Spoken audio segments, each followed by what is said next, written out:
An escape mechanism is a release process by which the individual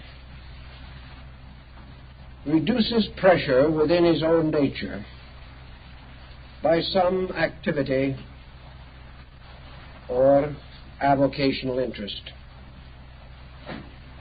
Escape mechanisms can be both constructive and destructive. But when the individual, suffering from intense pressure, seeks escapes, he very likely makes his condition worse, inasmuch as his escapes are as irrational as the conditions that brought about his pressures. The world as we know it now is a monument to man's escape mechanisms. The restlessness, the confusion, the false directives which dominate our activities all add up to the human being trying to run away from himself. He has the belief that if he can get his mind off of himself, he will then achieve inner tranquility. That if he can simply ignore his responsibilities, they will disappear. Unfortunately, this does not happen. Instead of disappearing, these difficulties multiply. Because for every problem, there must be a correct solution. And until that solution is found, the problem lingers on, no matter how we may feel about the problem. The individual, by nature and by endowments, is a comparatively happy creature. If he does not ruin his own life, he can live rather well. While it is true that living is made up of lights and shadows, pleasures and pains, joys and sorrows, most individuals are adjusted to this concept. They accept it whether it is valid or not. They accept it because they have to. Unless they take a much stronger control of their own conduct than is likely, these patterns of probabilities will endure, and the person will be moved along the path of his lifetime with the lights and shadows much the same as in the lives of those around him. The main problem that we all have to solve some way is how to carry the normal activities of life with a reasonable degree of dignity.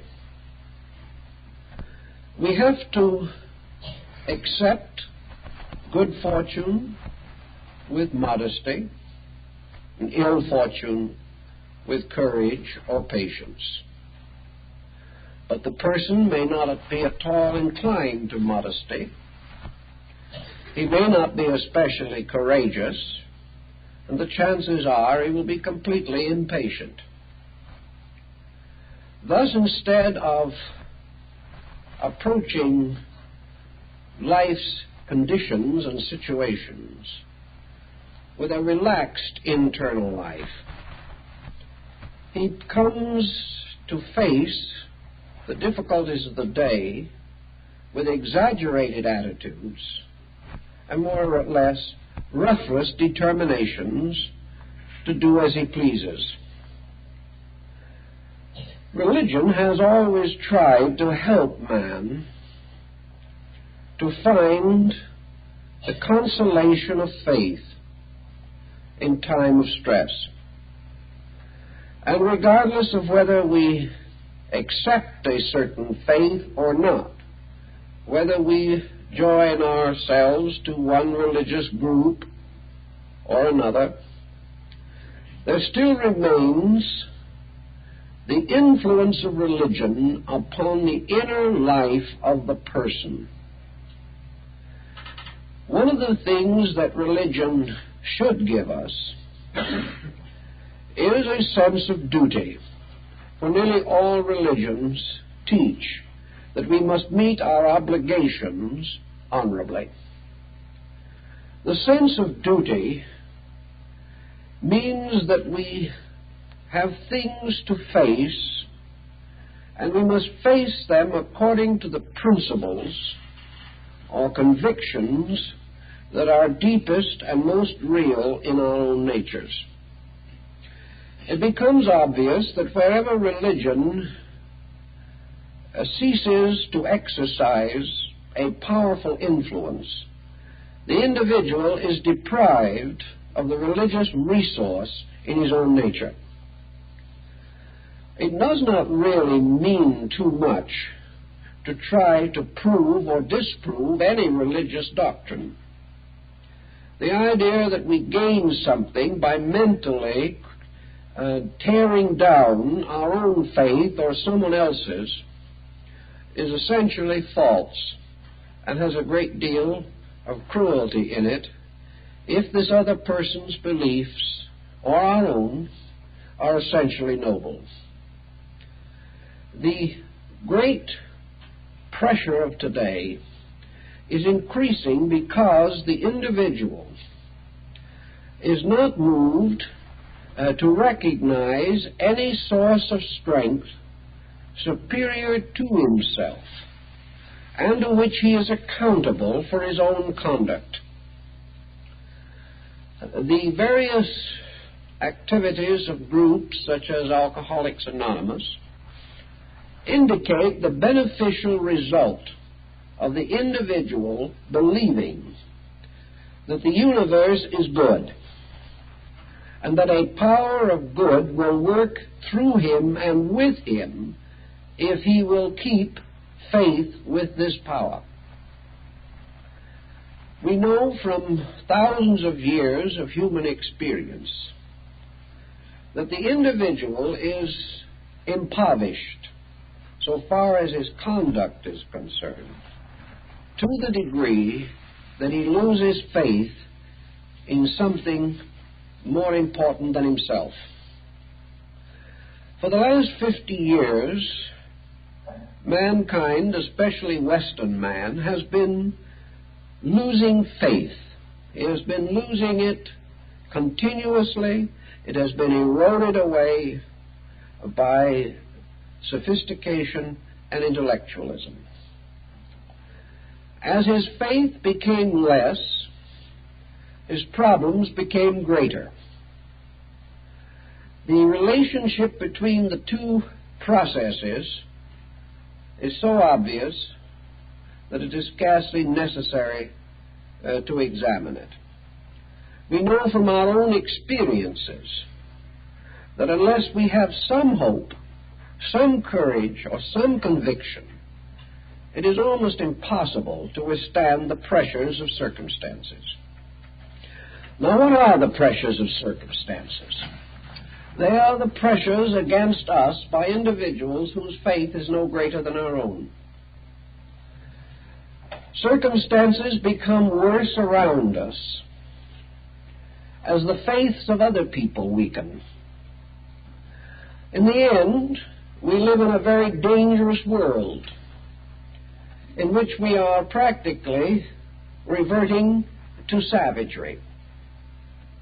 The difference between the savage and the civilized person is his internal code. The savage probably in many instances has at least a conviction that his savagery is proper. He knows no better. But civilized man has not even this satisfaction or consolation. He cannot believe that his ignorance is necessary or that his sophistication is inevitable. It is something that he cultivates. something which he regards as a valuable status symbol in a time when skepticism is fashionable. Some come also to the destruction, or at least the enervation, of their inner resources by simple indifference. They are not actually non-believers, but they give no energy to their beliefs. Their beliefs are simply what we would term nominal. They will give a half-hearted yes to questions involving moral proprieties. But they are not inclined to inconvenience themselves to preserve their own personal integrity. If the person cannot find refuge in value, there is only the possibility of escaping into something else. The wise man, the religious person, in difficulty, retires into his own nature, not through frustration or introversion, but because within himself is a strength. And by reestablishing contact with his own strength, he is encouraged and sustained in his effort to be victorious over unfortunate circumstances. If, however, he turns into himself and finds that no strength is there, that in the process of his education or his development of a career, there has been no dependency upon inner resource. There has been no calling upon strength. If strength is not used, it is not readily available. If the individual has lost faith or never developed it, faith is not immediately available, simply because he may suddenly, in desperation, call upon it. This brings us to a very important element in mysticism. For part of mysticism consists of establishing within the self the concept of a transcendent being. The person must have some clear definition of his own inner nature, what its principles are, what its powers are, what its resources are. He must also have some inner realization that it is possible for him to be that which he earnestly and sincerely desires to be. He can accomplish this whether his desires are constructive or destructive. But if they are destructive, he simply gets himself into further difficulty. It is better, therefore, that each person has within himself an archetype of what a human being should be, and that this archetype should not depend entirely upon the habiliments of externals. The individual whose idea of what he should be is simply to be more popular, more ambitious, and more successful in his material life is not building any kind of archetype that has any meaning in it. It is no source of strength to him. A true archetype must always be an image of a state superior to the present, toward which the individual aspires. In other words, the archetype must invite growth. It must impel the person to improve, to become more than he is. But this improvement must not be interpreted only in terms of physical welfare. It is hardly necessary for him to think too much of physical welfare any longer. The state is going to take care of that. But this prospect brings very little happiness with it, because this is not the kind of welfare with which we are really concerned. Very few persons actually believe they are going to starve to death. However, welfare in its better sense implies well-being. And well-being always has to have a plan, a purpose, a vision, a goal, and, of course, a method of attaining these ends. We cannot have any strong image of progress for ourselves unless we have ideals, convictions, or dedications. An ideal is simply an image of a superior self or a superior state of self. It is the recognition that we can be better, not merely the hope that the world is going to be better. Convictions are strength of character. They remind us that these things which we deeply and truly believe, and toward which we are willing to labor, can almost certainly be accomplished. Conviction, therefore, encourages us from the examples of others who have attained to noble state, by examples of achievement in creativity in all its fields. The musician who does not wish to be a better musician tomorrow than he is today will be a worse musician tomorrow. The artist who is perfectly satisfied with his achievement dies at the moment satisfaction sets in. The egotist who is convinced that there is nothing more that he can attain in life in terms of character than that which he already possesses has completely frustrated his own existence. In life, nothing stands still. The person becomes better or worse. And if he becomes worse and remains that way long enough, nature simply removes him from the scene. Nature will not permit an indefinite downhill slide on the part of mankind. And nations which become decadent are like individuals who become decadent.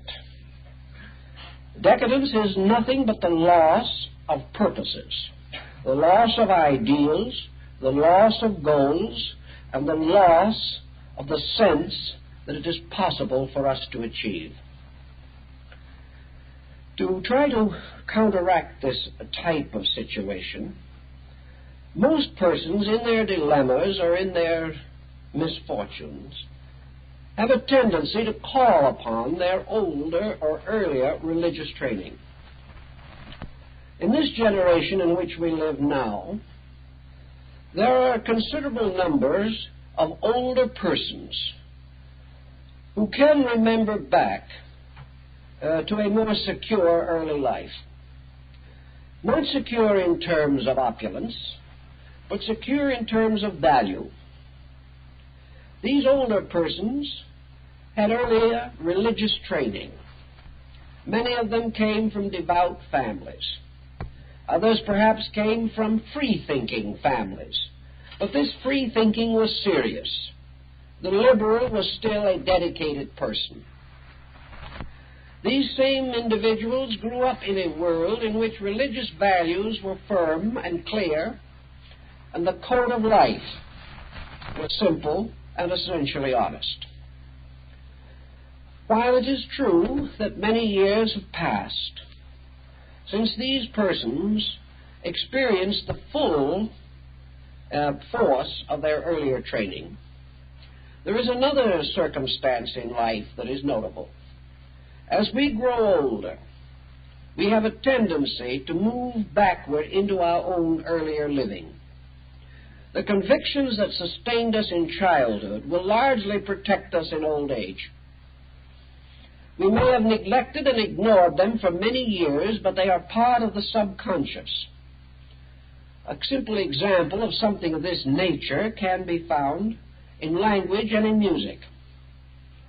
A person who as a child spent a few years learning a foreign language may not use it for most of his life, but in later years he will find that with a little effort he can brush up the remembrance of it and can proceed with it.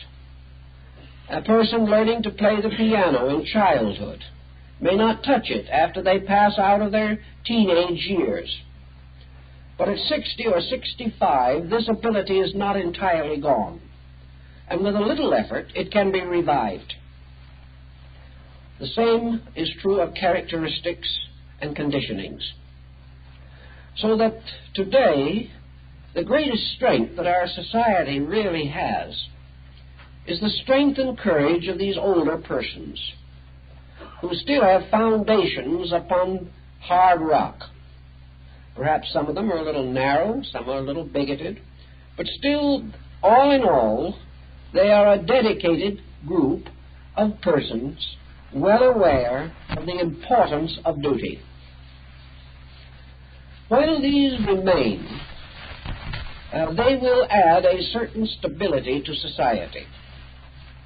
But as they drop out, society is going to lose its living contact with these older foundations.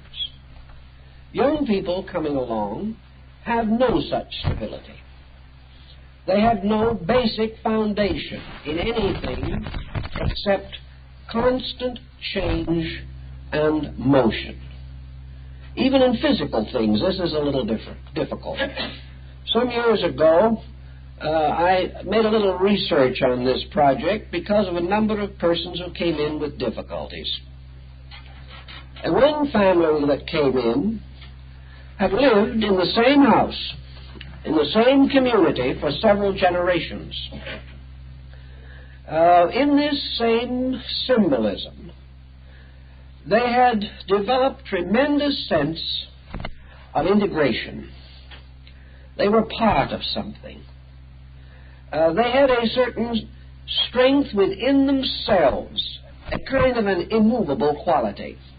Some of it was perhaps not completely desirable, but it did give them a kind of foundation on which to build, a memory of things that endured, of lives that went on, of patterns that completed themselves.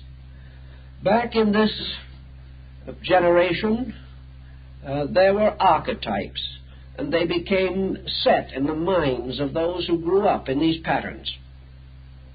I remember one younger person who came to me not long afterwards. This person was about 17 years old. In 17 years, his family had moved 22 times. He had no sense of home, no concept of continuity. He might just as well have been brought up in a hotel. The family did not move because it had to, but because the family was dominated by an escape mechanism. The family became bored. The family had to live on constant innovation. Only about 3 months ago, I had a young man in to see me who had not been able to complete one single semester in the same school. Now, part of this was due to inevitable circumstances. His parents were engaged in a line of activity in which they had to move with the business. But some of the moves were also quite arbitrary and unnecessary. This individual had nothing of an experience of becoming firmly established anywhere. Now, it is quite possible that this person could have gained a positive lesson from this instability. He could have recognized the inevitable and eternal motions of life. He could have realized that his own little experience is probably the experience of the end of all mankind, for we are always moving from here to there to somewhere. But unfortunately, nothing had been given to him to help him to orient in this atmosphere of motion. He was just completely confused. He could have no friends. He was never in any place long enough to actually observe the normal operations of cause and effect. He was moved about so rapidly that he was totally confused, unable to visualize any kind of a continuity in the future. So the new generation growing up has very little religious stability.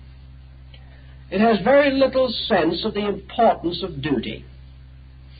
It has not realized from experience the dedication of family to the protection of itself.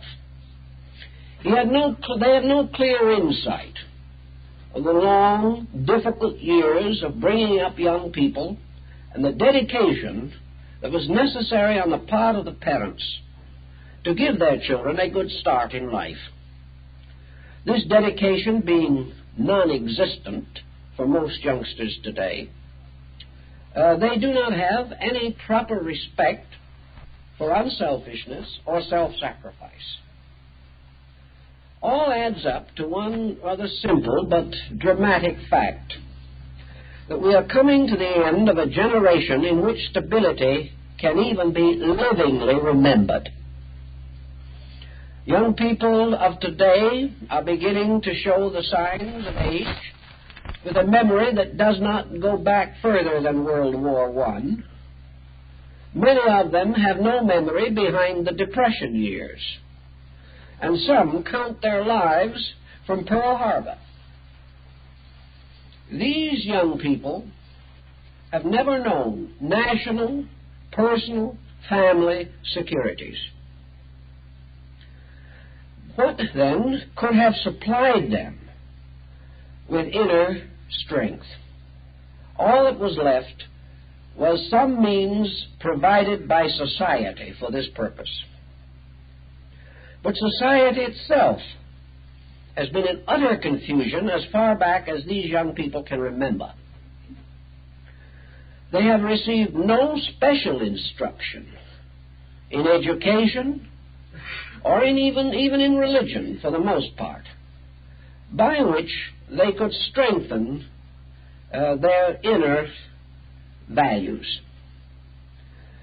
Education could have done a great deal for them, because in the impressionable years, that education made it seem important to these young people to develop ethics, to develop sense of responsibility. They would have developed these values and remembered them just as easily as they remembered the multiplication table, and many youngsters today can't even remember that. But a generation that cannot spell, cannot add, has a great deal of difficulty in reading, and has never been taught to seek beneath the surface of living for any value, is going to have trouble when outside troubles begin to gather. As they have proceeded, some of these younger people have from family, and occasionally a fortunate association, begun to realize their own needs. Probably the first awakening for the average young person of today is when they find themselves about to raise a family of their own. Young parents are concerned about the questions that their children have asked or will ask. Most parents would like their children to have strength of character that they as parents do not possess. They would like to save their children sorrow. They would like their children to have what they do not have. 50 years ago, that meant wealth. Today, it is beginning to mean value. Value in the sense of inner strength. So in this crisis, Younger people look around, and I know a number of them that have made church associations, who have read up the subject as much as they could, have taken adult education courses, have consulted their physicians and counselors and analysts, not so much because of the desperation of their own need, as because they wanted to be able to give something of value to these children for whom they have a real and natural affection. Others who do not have this much basic stamina or insight are gradually turning into very bad parents. They are merely burdened by children, and they have nothing in their memories to remind them of the joys and pleasures of self-sacrifice in order to bring happiness and security to those they love. This situation cannot be vitalized because they've never experienced it. Thus, by degrees, society is moving from all of its older foundations to a situation in which inner resource is almost totally absent. Take a young college family of today. Both of the adults are college graduates. They expect beyond doubt that their children will also be college graduates in due time. These are good people. They are not very secure. Who is these times? But what are these young people really doing?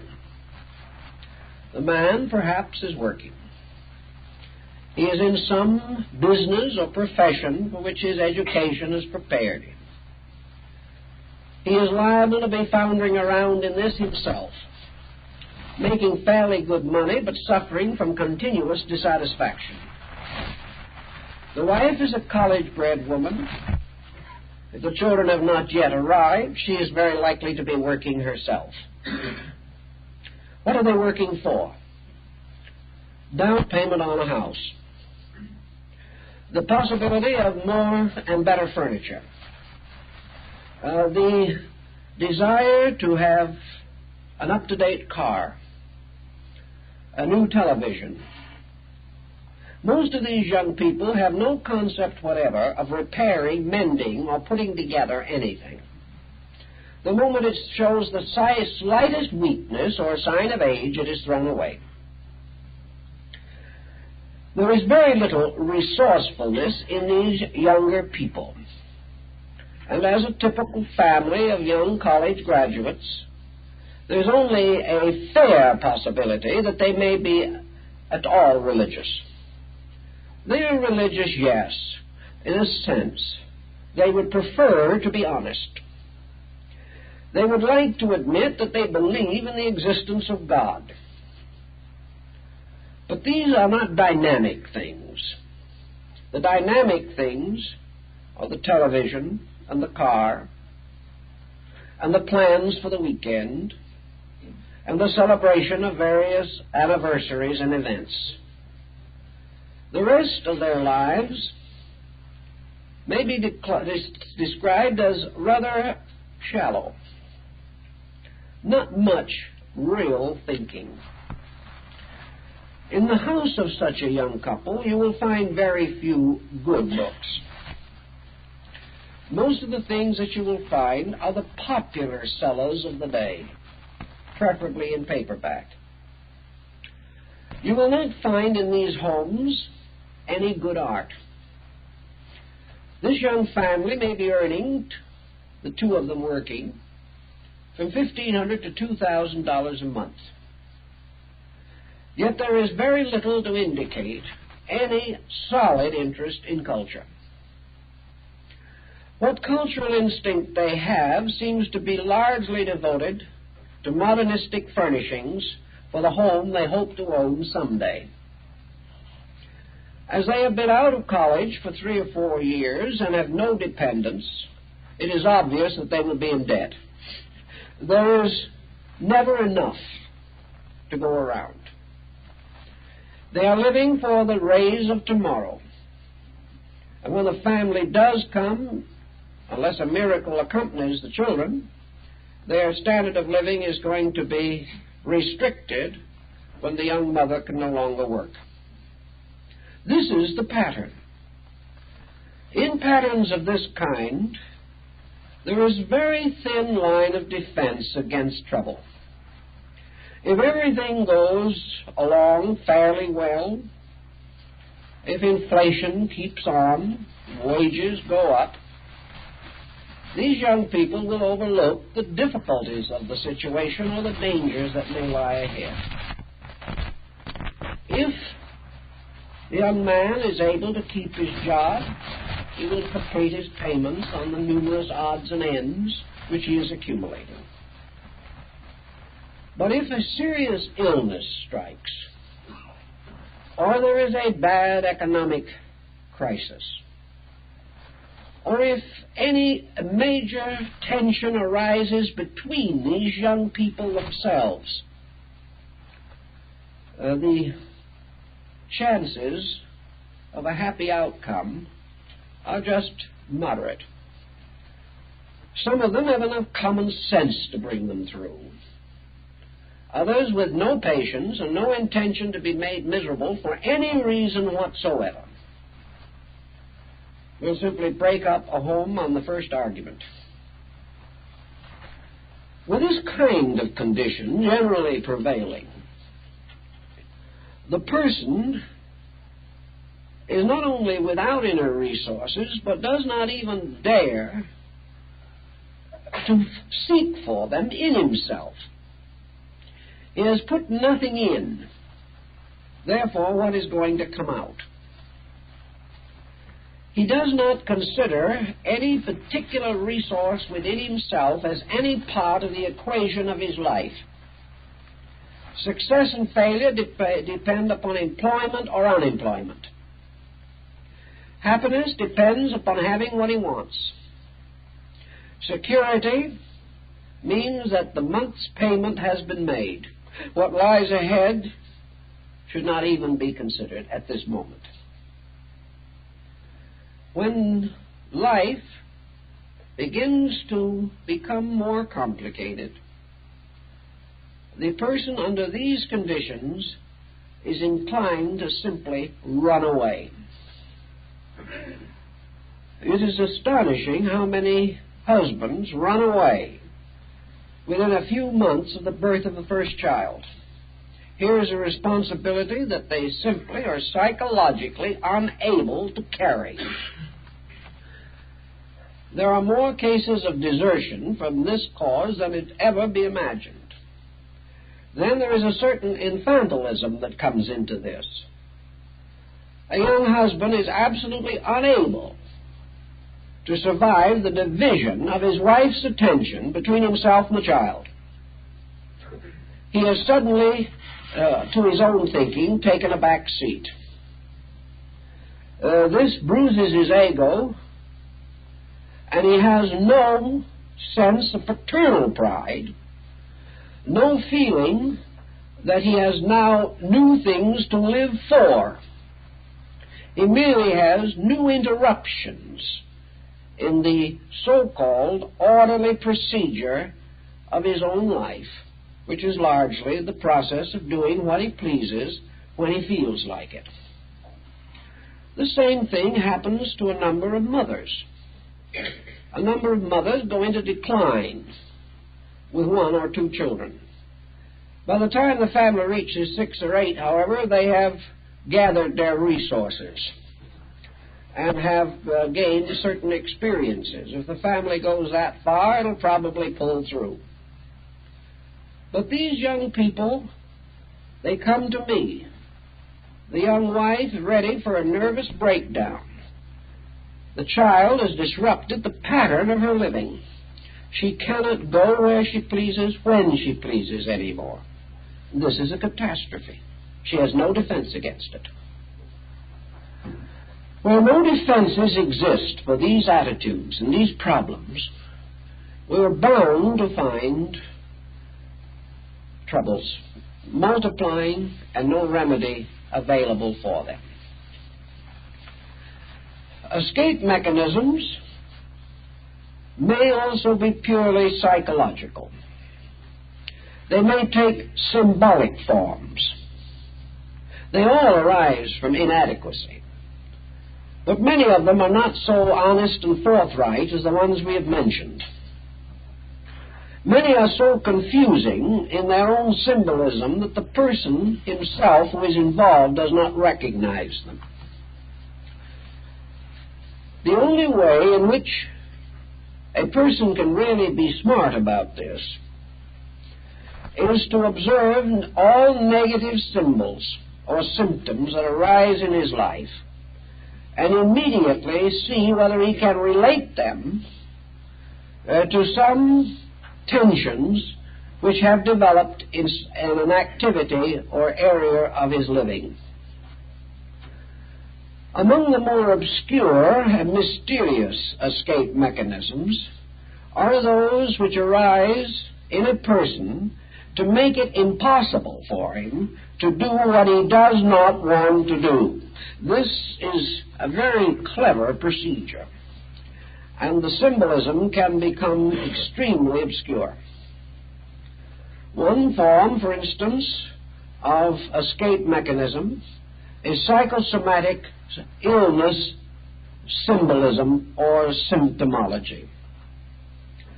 The person who cannot do exactly as he wants to do settles down to a state of rebellion.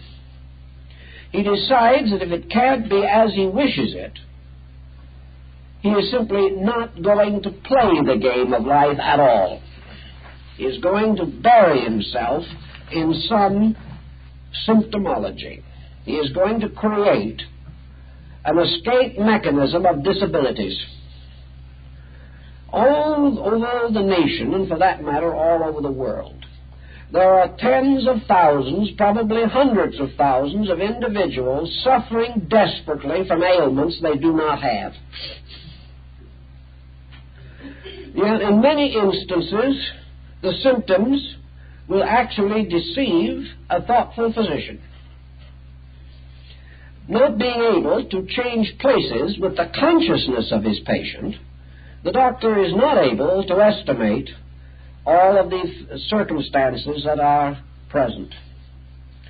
If, however, an individual suffering from more ailments than there are in the medical dictionary comes into a physician, receives a complete checkup, and the doctor finds nothing the matter with them, organically or structurally, or for that matter, basically, from a functional standpoint, he is almost certain to suspect that this person is building some kind of a mechanism. He is trying to revenge himself upon something or someone. I have known cases where individuals have settled down to the rather monumental task of trying to revenge themselves against God. Now, this would seem to be a large job, and it is. Needless to say, they're not very successful, but they're doing the best they can. Many individuals try to revenge themselves upon the world. If they cannot do as they please, if they cannot be the hero, as the Duke of Gloucester is reported to have pointed out, they will be the knave. If they cannot gain the confidence of society, they will outrage it. They do not think this through very carefully, sometimes not at all. But the instincts begin to manifest themselves. The person who does not like to do a certain thing may develop illness symptoms whenever they are confronted with this responsibility or problem. The one very common one, of course, that doesn't quite reach this proportion but can be most irritating, is the individual who, whenever you try to get them to see something they do not want to see, simply becomes nervous. When they do not have their own way, they get excited, hysterical, say all kinds of unpleasant things, and frighten other people thoroughly. This is merely one way of getting their own way. No one wants to argue incessantly and continuously with such a type of person.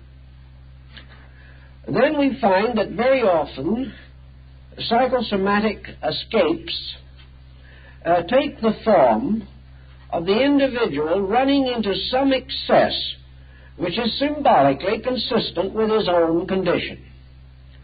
We mentioned that society is today very largely an area of escape mechanisms. And here is how some of them operate. The person who is unhappy in his personal life, who is not satisfied, whose conduct has been such that he is a failure as a human being, or is too selfish and self-centered to try to fulfill the simple, natural, gracious processes of living, gradually develops an intense success mania. Happy people really do not care so much whether they're the chairman of the board or not. The top spots in human industry and in merchandising and in the professions, in law and in politics, the top spots are many of them held by individuals who are miserable. This may be one of the reasons why things do not run more smoothly. For if authority is invested in an unhappy person who is poorly oriented, naturally the projects will not go well. So more and more the individual who is unable to find normal, pleasant living, doing simple, kindly things, buries himself in some kind of a project. If his home is unendurable, he stays out of it by working overtime. If his various associates do not hold his interest or become obnoxious to him, he plans activities which cuts him away from them. If his pressures become too great, he may not even find success a sufficient outlet. The more miserable he is, the more likely he is to become a tyrant, either in a small way or in a large way. Practically all world conquerors are neurotics, because no one in his right mind wants to conquer the world. It's much nicer to live in it and enjoy it. But the person who is unhappy wishes to find some way to forget himself. Because he is unhappy, he also wants to hit back.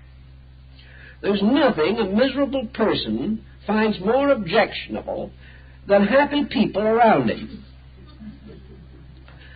They in some way convict him and force him to face the fact that they have something that he does not have.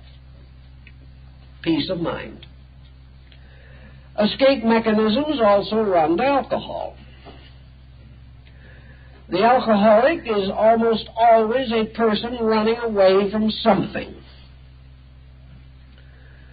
And while very often the alcoholic will not admit it, it is essentially true.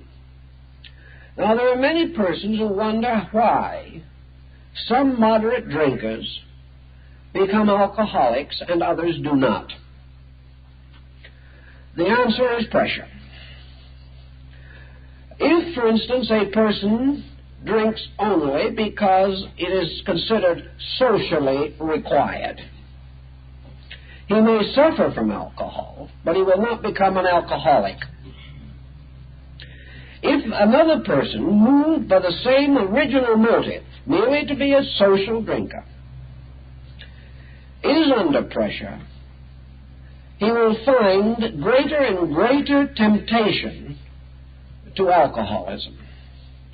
Alcoholism is simply a phase of man's subconscious suicidal instinct. Therefore, nearly all escapes have something of self-destruction lurking in them somewhere. The tyrant realizes that he is in constant danger of being killed, and yet, as a calculated risk, he would rather gain his escape purposes and face this end, as Hitler did in the bunker under Berlin. It was the mere final culmination of the individual running away from himself. And as a symbol of this escape, death comes as a symbol of the escape of the individual from all responsibility and all condemnation or criticism. Most people have been brought up to speak kindly of the dead. And the individual who is subject to criticism, which he may justly deserve, feels that in death he will no longer be criticized. There are all kinds of obscure pressures that influence this situation. Less dramatic, perhaps, but sometimes no less fatal, is the extroversion through power. Perhaps the most common and natural symbol of that is the man with his high-powered automobile. This individual gains a sense of importance. He gains a sense of control, mastery, because he has in his keeping a tremendous machine which can be also a missile of death. The person fighting traffic, determined to pass every other car on the road, although he is not going to perhaps get home more than a minute sooner, is actually seeking to gratify the instinct to superiority. And because his normal conditions remind him continuously of his inferiority, he finds in this power drive of his car a tremendous satisfaction, a sense of triumph. He feels himself leading perhaps others who are wiser than himself and perhaps too wise to race with him. Everywhere we turn, we see these escape mechanisms. Another one is extravagance. The person who feels that if he spends more, he can spend himself into some state of superiority. He escapes from prudence, from reasonableness, by extravagance. And it is astonishing how often a planned program of economy necessary to maintain a family will end in a sudden burst of extravagance. The individual is unable to retain his sense of moderation. To be deprived becomes to be imprisoned, and everyone longs for freedom. One of the reasons why we will probably have war for some time yet is because war is a powerful instrument of extroversion. The individual who joins up has his little moment of applause. Many motives may impel him. Of course, there is always that draft, which is one motive. But there may be others. He may volunteer. He volunteers perhaps to escape the humdrum, to escape a job that will never be very interesting, to escape from the fact that he is not noticed, recognized, or considered important anywhere. But when he enlists, The boss shakes hands with him and wishes him well. The boss has never shaken hands with him before. The boss will shake hands with him once more if he comes back. That's when he returns. And 2 weeks later, everyone will have forgotten him. But if he goes forth with this sense of importance, he is now a defender of his country and a stout supporter of democracy, and he's now going to fight the war that's going to end war. It's always been the same. He may pass through terrible tragedies and may never come back.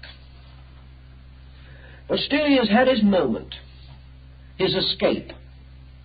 It was a calculated risk, and he chose the hazardous way. Anything rather than to continue for a lifetime in mediocrity. It was Mussolini who said that it is better to live a few years as a lion than a lifetime as a lamb. And that is exactly what he did. So in all these things, escapes are nearly always poor choices. Sometimes they are wiser, where the person, carefully calculating his values, seeks not an escape, but a legitimate release within the area of the reasonable. Hobbies, avocations, new interests coming into life to combat monotony. Because one of the problems that we all face in a highly regimented society is monotony. And against this monotony, there is an individuality in all of us which rebels. So we have to try to find some legitimate outlet. Most of the inmates of our prisons are escapists, and by a strange circumstance, they escaped into prison. This was not how they calculated it, but this is what happened. I've talked to prisoners in many of our state prisons, and some of them, even behind the bars, feel they made a good bargain. They escaped from something worse. They escaped from situations which they could not endure. Others, of course, used escape mechanisms because they wished to achieve, at least temporarily, luxuries or a social condition which they were not willing to earn or could not earn. Lured on by publicity and by very poor social standings, they tried to be great for a day. And because their rebellion was against society to begin with, they revenged themselves by afflicting society, by attacking it. This vast outbreak of attacks on persons, this rising tide of violence, much of it by persons who do not even know their own victims, represent moving from some compulsion of inadequacy in his own nature. Now, this inadequacy doesn't always mean that the person is really inferior. That is another interesting problem. It means that the person does not believe sufficiently in himself, that perhaps he has abilities, but has so negative a personality that his abilities are never recognized and the opportunities which he really deserves never come to him. Very often also ability is housed within a most forbidding appearance. The individual's personality is against him. He is unable to give sufficient sense of acceptance to other people. An outstanding example of that problem was the great composer Mozart. He was a most unprepossessing looking person. And although his genius was tremendous, he was never really accepted as persons of lesser ability were accepted. There was also a tremendous psychic stress in this musician. For while he was a very young child and should have been orienting socially, he was required to pound the piano morning, noon, and night. The ambitions of his parents had a great deal to do with the rebellion and escapism that became in many ways an almost psychotic force in his life. So all kinds of reasons are present. Reasons which come out through other types of escape also. Dreams, visions, and hallucinations. For years we've had an awful epidemic of this in religious movements, particularly those which have a tendency to bring the individual into the presence of mysteries which he cannot understand very well. The more involved, mysterious, or metaphysical the religion, the more difficulty many people have in approaching it with a reasonable type of mind. But we cannot blame the religion in every case, because in most instances, the religion is only a basket or a net which has caught these people. The individual turned to religion as an escape. He turned to religion, as I know some did, simply because it was a legitimate way of being away from home. This just comes down to that. Other individuals turned to religion because they believed that it would give an opportunity for them to extrovert some kind of ability which they had or believed that they had. But this type of extroversion usually got them into difficulty. The pressure within themselves set up symbolisms, and these individuals became subject to various types of symbolic obsessions. They found that all kinds of strange and mysterious things were happening to them. And in a good many instances, these mysterious happenings followed a pattern. And this pattern was that of religious importance. These people developed messianic complexes. Being bound in some rather humdrum condition, with very little opportunity to exercise perhaps a fairly strong ambition, these persons suddenly found in religion an opportunity to become a leader. They could found some kind of a cult or a belief, and no one is so foolish that in time he cannot have at least 2 disciples. So these people developed little spheres of influence, which were their escapes. And these escapes compensated perhaps for poor home life, broken homes, a lack of financial means, very drab surroundings, and perhaps not very ingratiating personalities.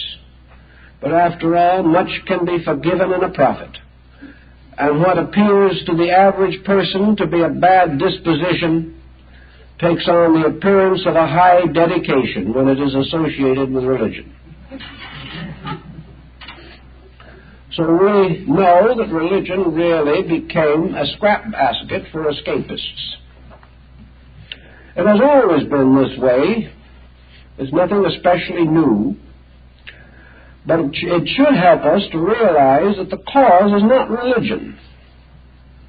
The cause is the interpretation of persons, and this hanging upon religion as a last escape from reality. Now, what are all these people trying to escape? In most instances, it is some kind of reality. You do not do unreal things unless you are trying to escape from something that is just too much for you to carry, or you think it is. Reality is the heaviest burden that most people have to bear. The reality of who they are, and what they are, and what they can do, and what they cannot do, and why they should be proud of themselves, or why there is nothing for them to be proud of.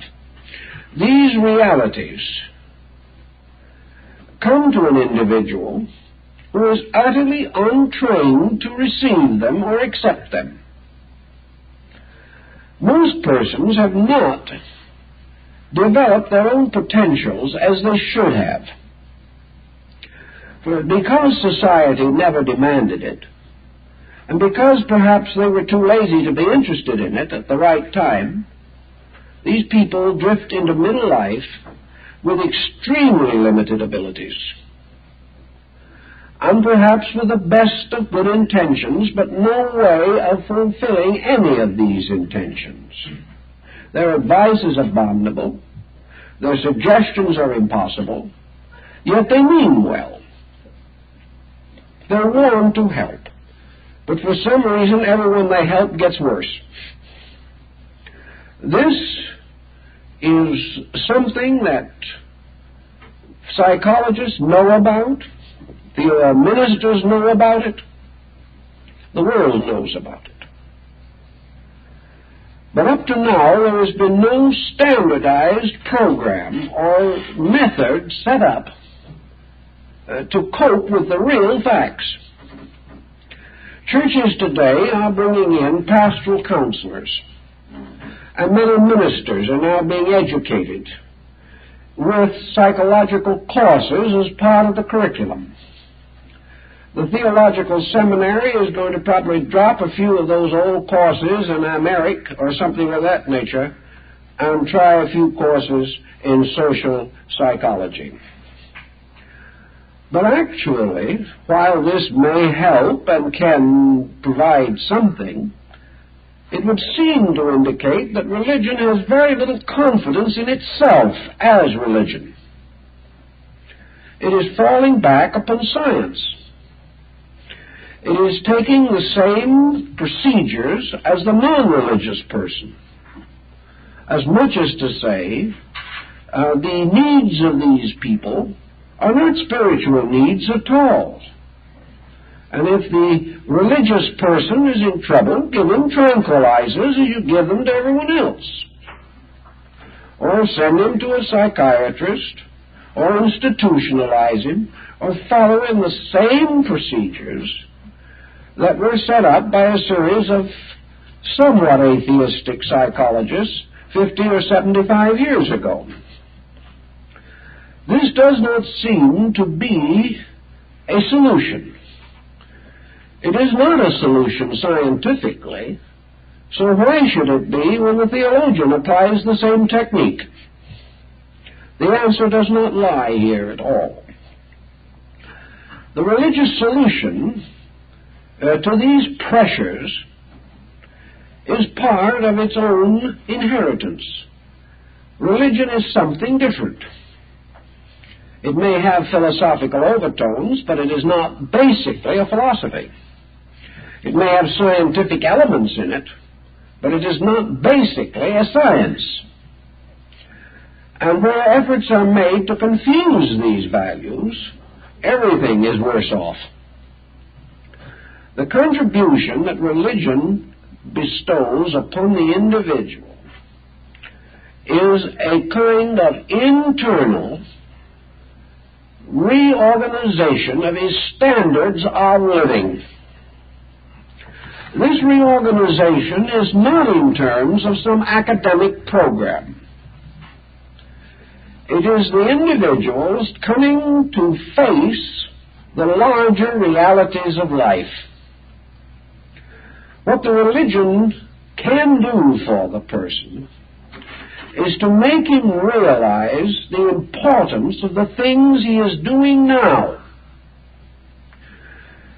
that the securities of life, the values of life, the good consequences which he looks forward to, are reserved for those who meet the obligations of the day with serenity and insight.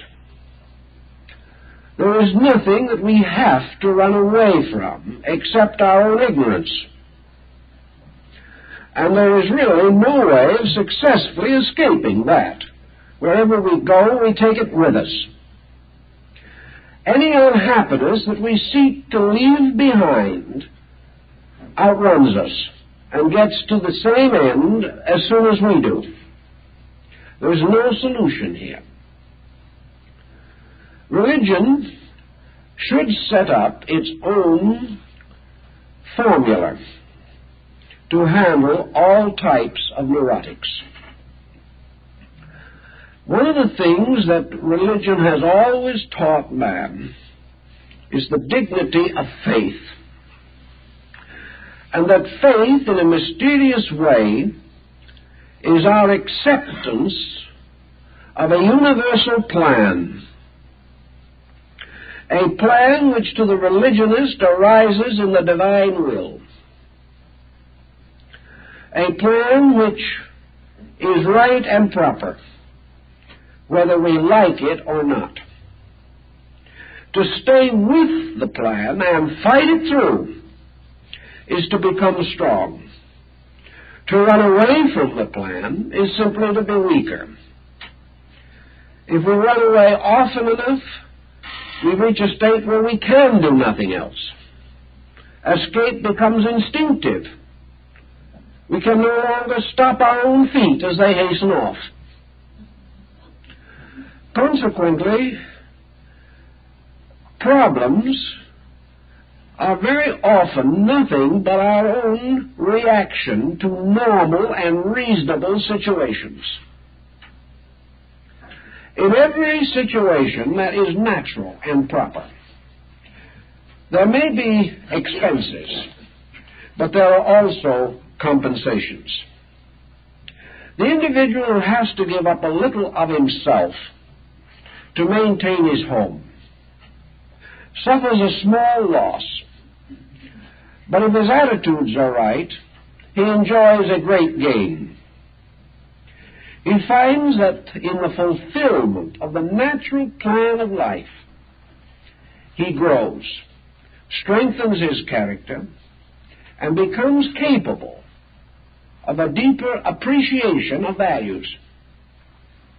The person who is forever escaping is deprived of the joy of the securities of those who stay with it and master the situations that confront them.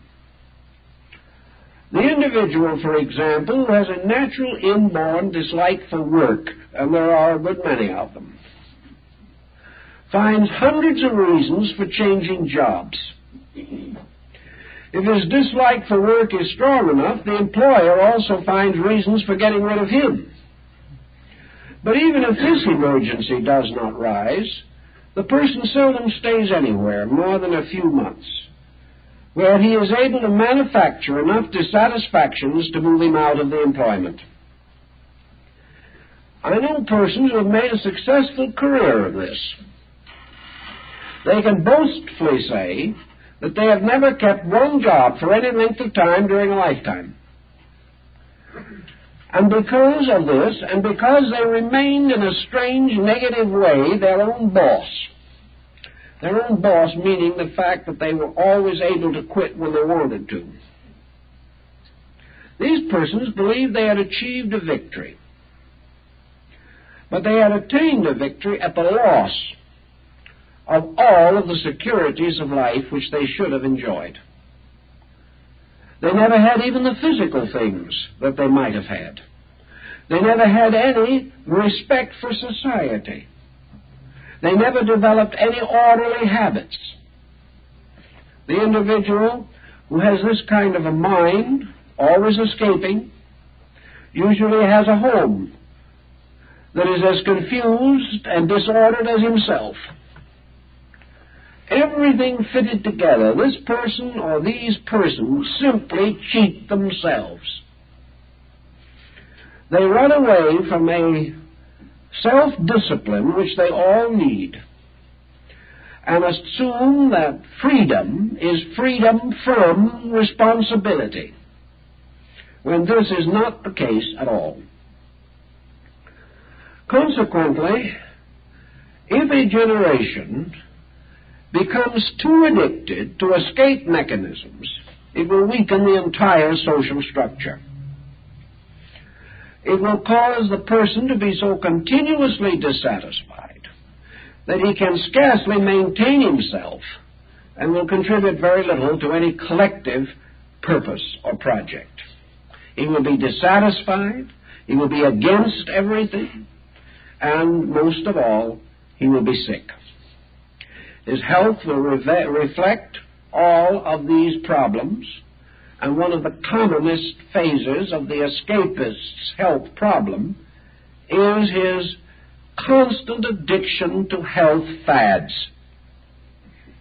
By the time he has to move from one fad to another for half a lifetime, his digestion is ruined as well as his disposition. What do we actually need? We need the thing we don't want to take: orders. We need to be under the supervision of something that is strong enough to control us, and also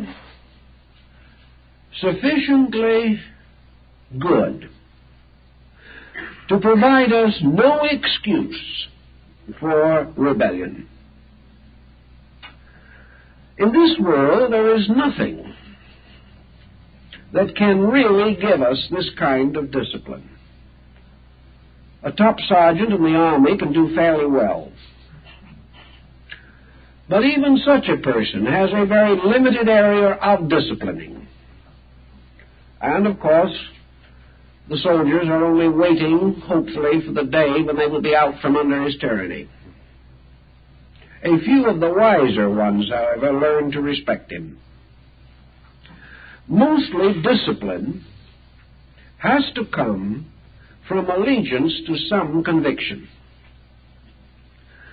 And this problem of allegiance may require some rather careful thinking. Religion is about the only thing that can really give it to us.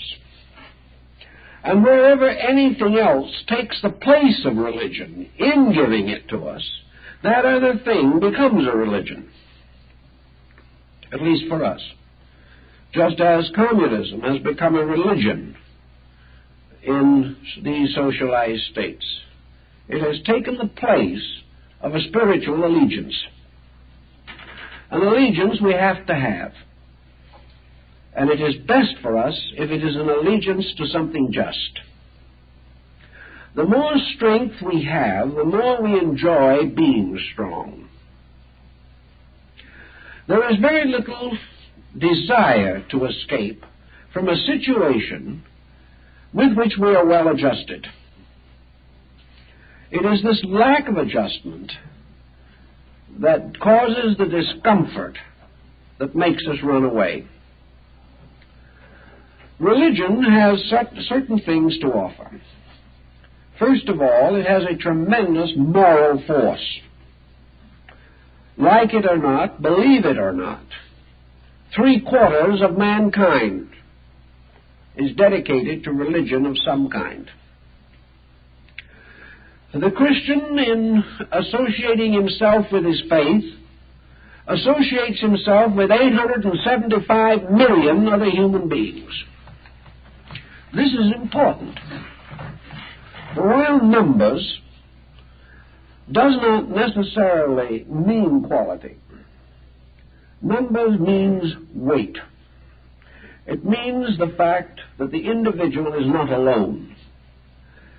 He cannot regard himself as being simply a crack-brained adherent to something.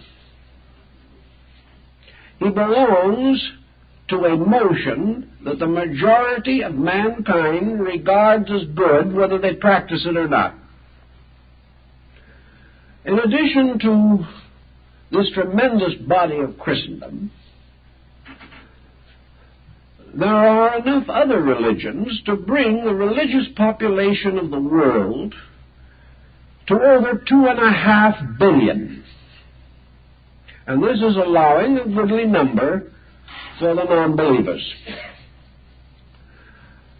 Those, therefore, who find some interest in religion do not need to regard themselves as eccentric or gullible.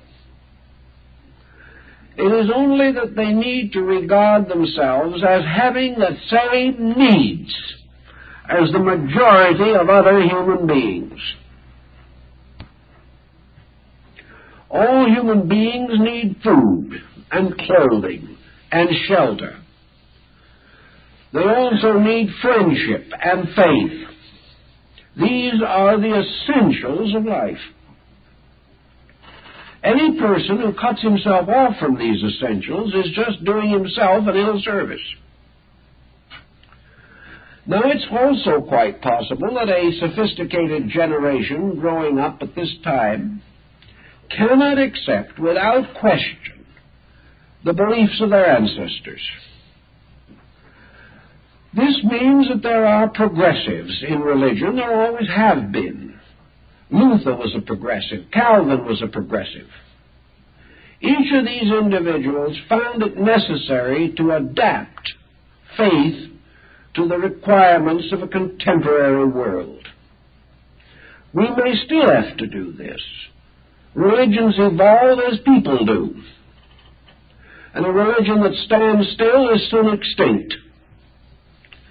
But it does not follow that because we have to adapt, that we have to deny.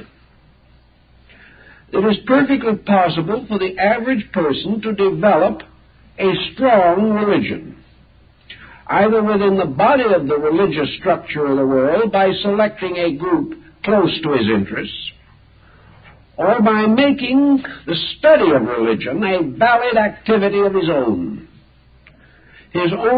search for faith being a major labor of his life.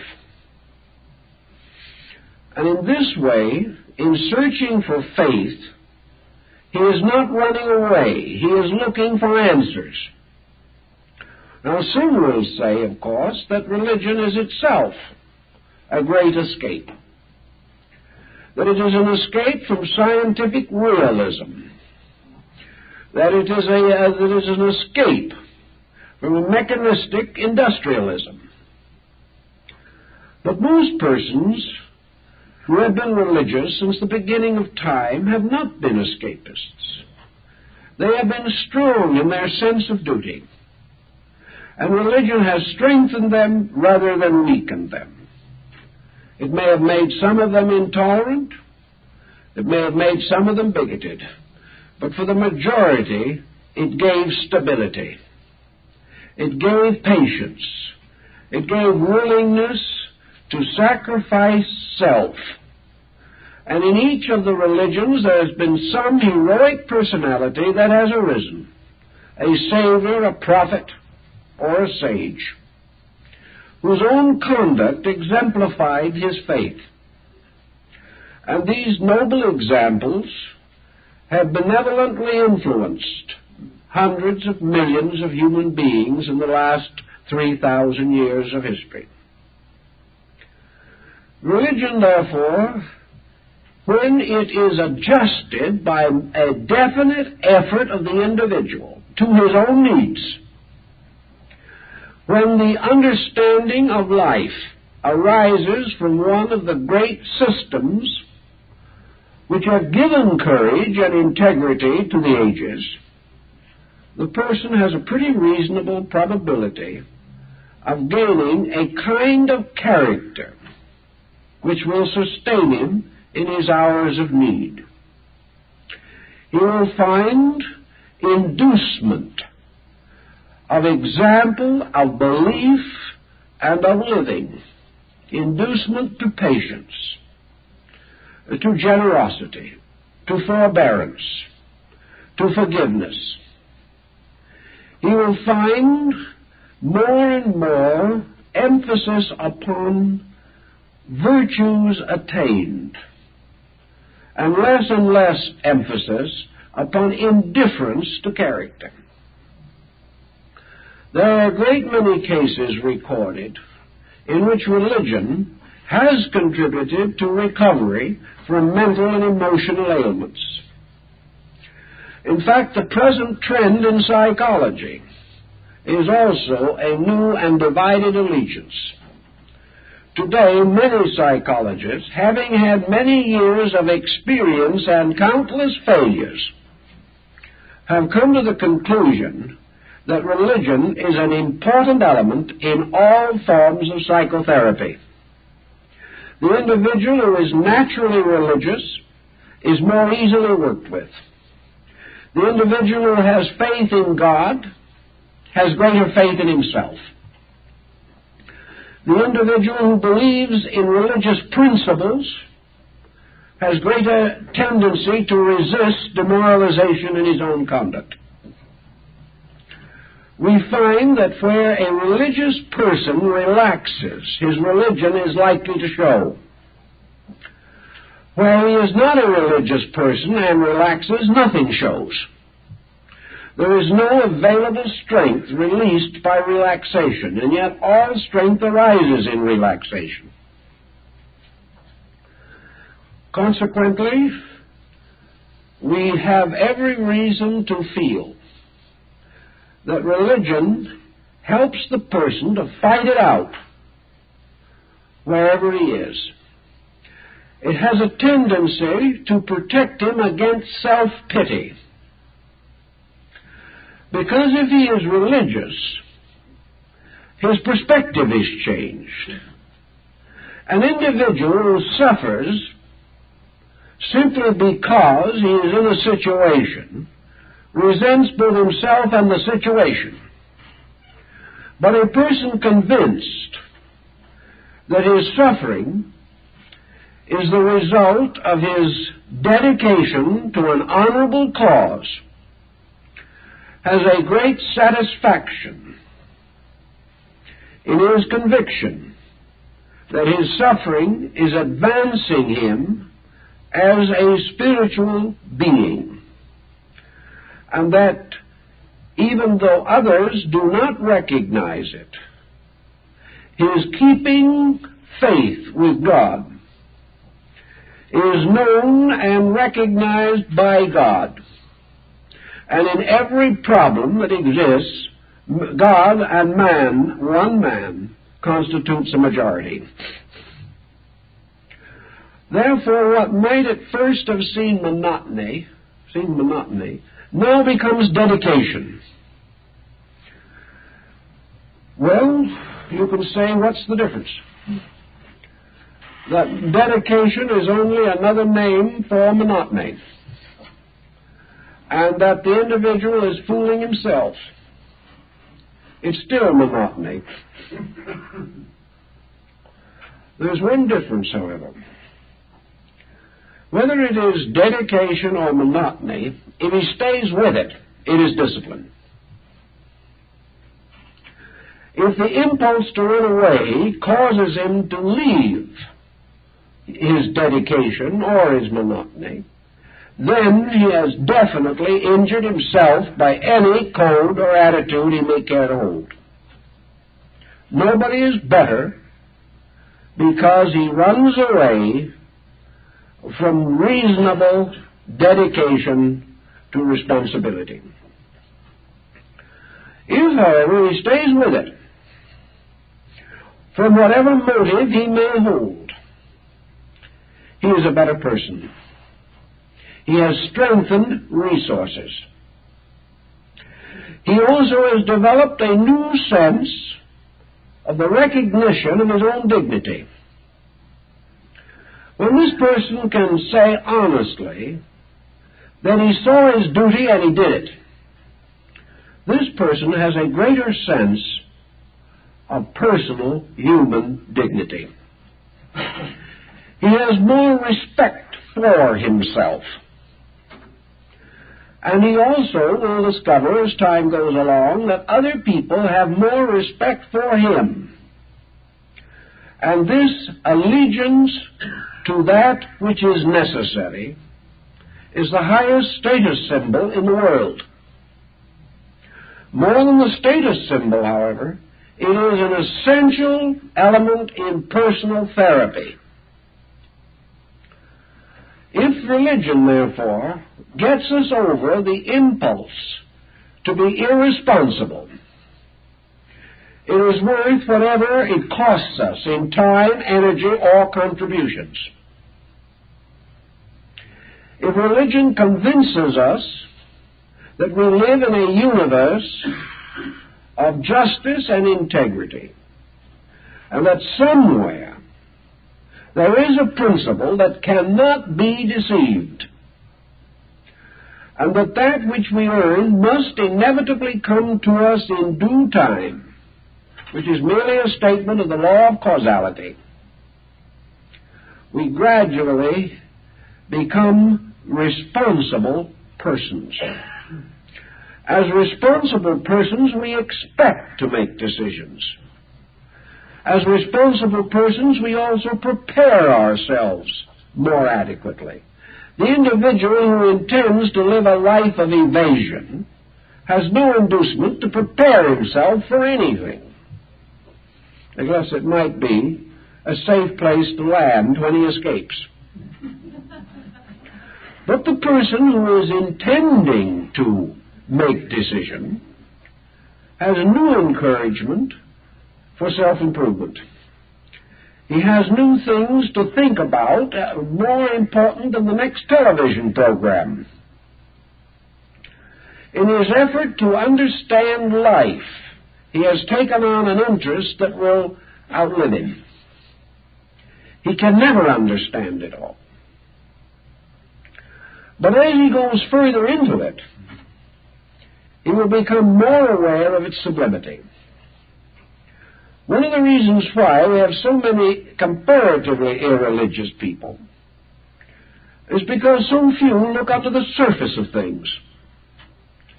They are not quiet long enough to contemplate life.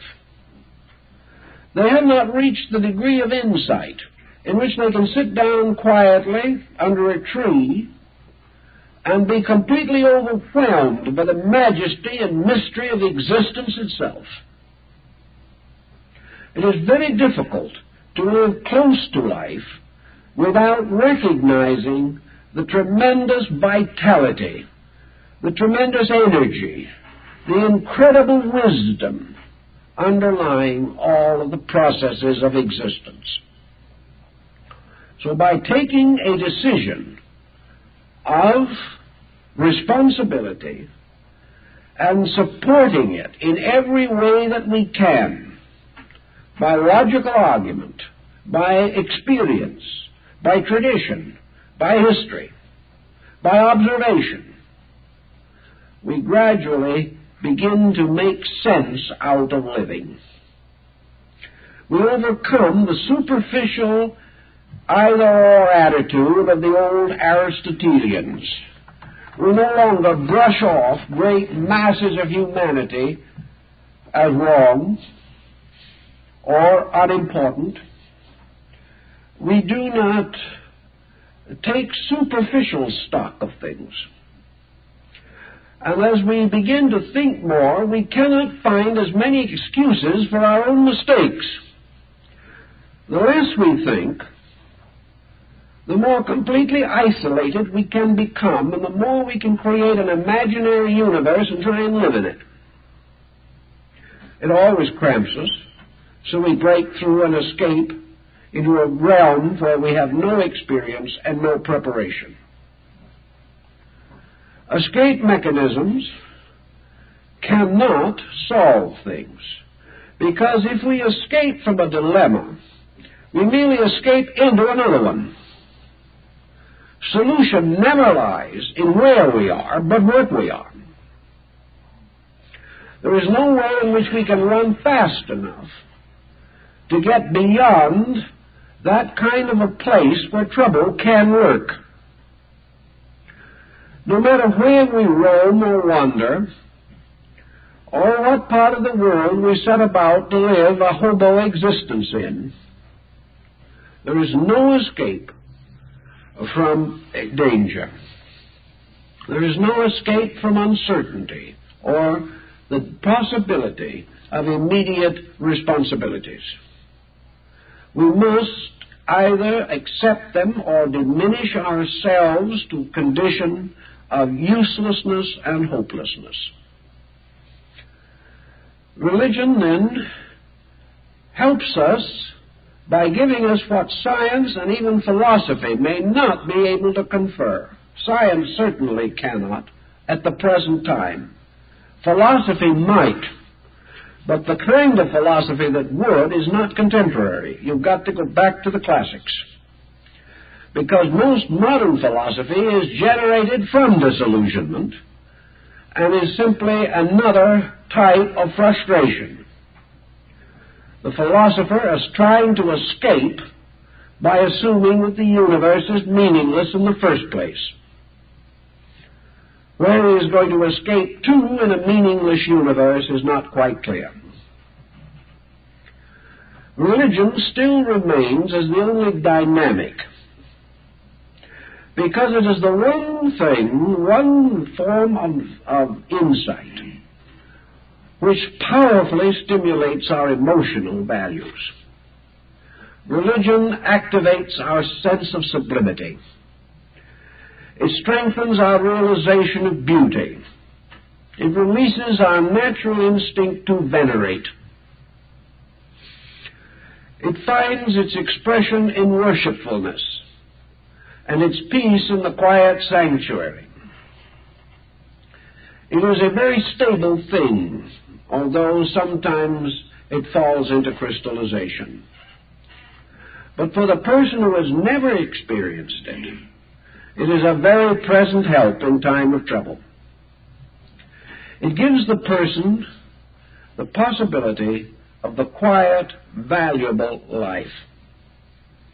And in the long run, the most important thing about living for most people is that while they are alive, they live well. Most persons who have religion have a better record than those who do not, unless they violently and vigorously destroy their own religious integrity. I've known a great many persons who have found in religion the strength for long and useful lives. And during these lives, a continuing veneration, not only for deity, but for their fellow men. That these persons, imbued with the Sermon on the Mount, trying within themselves to continually perpetuate the life of their Messiah. These persons follow some simple injunction. They take up their cross and follow in the footsteps of the Master. They expect a burden, and in carrying that burden with nobility, they sense fulfillment. They have no instinct to escape, for escape would be simply to cast down the cross which their Master has begged them to carry. Therefore, to these persons, escape would be the greater ill. Every inducement is to fulfill, to continue a good life, and if the religion is liberal, to continually investigate religious principles, so that life may be continuously better and richer.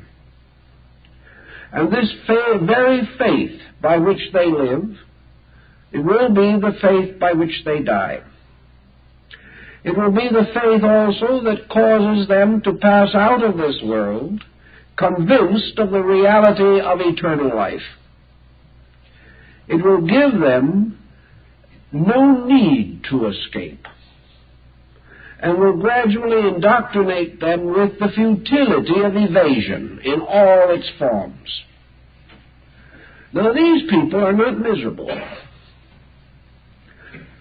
Most of them have upon their faces the quietness of a gentle conviction.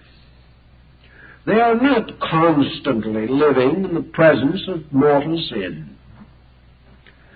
They have found a pattern, or a rule, or a guide. And they are living it according to their own insight, which may make them far more liberal than the faiths they belong to. But they do have this tremendous internal security. If we don't find some way of providing this, we must then assume that the next generation will live in perpetual insecurity, because there is no other way in which we can give security to people. How can we give physical security to a world with a hydrogen bomb hanging over it? How can we give scientific security to a world which has already experienced the dedication of scientific skill to the manufacturing of instruments of death?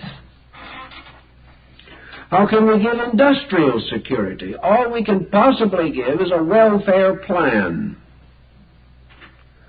And we're not sure that we could maintain that. We certainly cannot give fulfillment. The only way in which we can give the person a rich life is to enrich his inner life, and by so doing, help him to use his resources according to a high standard of personal idealism. This realization is his reward. He does not need to escape because he has established a dignified relationship with life already. He does not particularly care whether other people agree with him or admire him or not, because he knows within himself what he does to be real and admirable. And if he has these values, some will admire him, and some will understand him, and many will respect him. And this is what constitutes his fulfillment from a social standpoint. So I can say very definitely, from a lot of work with people, that the ones who have made an important religious life for themselves are the ones least likely to be in trouble. And it is the individual who, turning from his own self-development to the criticism of other people, who is in trouble most of the time. We are admonished not to judge, because in whatsoever manner ye judge, so shall it be judged unto you. We are not here to judge, we are here to live. We are not here to depreciate the faith of other people, but to strengthen our own. And this faith is the only way we have of compensating for fear. The kind of fear that makes us run like a rabbit and hide under a bush. And wherever anyone is running away, he is running away from himself. And the only way he can learn to stand up with himself is to develop within his own nature qualities which are admirable, proper, and will bring him his own respect. Thus, escape is dependent entirely on which way you want to go. If you want to escape life, forget responsibility and dive into some form of dissipation. If you want to escape misery, strengthen character and move resolutely toward the perfection of your own nature. It is not an escape. No one can escape to reality. All motion toward reality is growth, not escape. All motion away from reality is escape, not growth. You can consider this to be a basic formula. And on this basic formula, we hope you will ponder until this time when we have our next lecture. There will